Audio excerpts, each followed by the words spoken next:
Where did Marie Antoinette live? Have you ever wondered where one of history's most famous queens spent her days?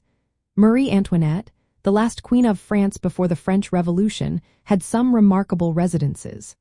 Her primary home was the Palace of Versailles, located near Paris. This grand palace was not just a home, it symbolized the absolute monarchy of the Ancien Régime.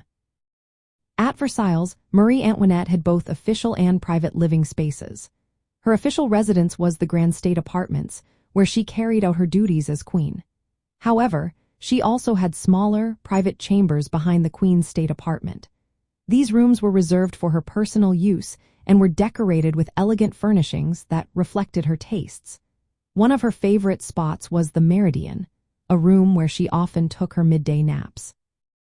These private quarters allowed her some intimacy away from the formalities of court life. But that was not all. Marie Antoinette is closely associated with the Petit Trianon, a charming small château on the Versailles estate that her husband, King Louis XVI, gifted to her in 1774. The Petit Trianon became her private retreat, a place where she could escape the strict etiquette of the royal court. She took great care in renovating and landscaping this area, transforming it into a personal haven. The gardens were designed in the fashionable English style, featuring winding paths and rustic decorative buildings. Among these was the Temple of Love and a small theater where she enjoyed amateur performances. One of the most famous features of her private estate was the Hameau de la Reine, a model village with Norman-style farmhouses and thatched cottages. This area was arranged around a man-made lake. While it appeared rustic, the interiors were luxuriously appointed, reflecting Marie Antoinette's desire for a pastoral fantasy that combined simplicity with royal elegance.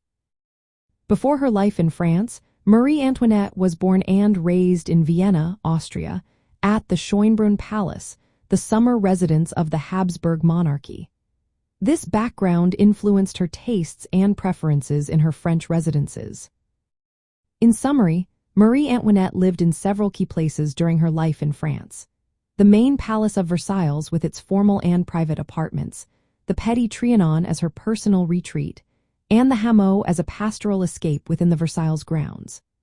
These residences reflected her complex role as queen and her personal desire for privacy and comfort amid the grandeur and pressures of royal life.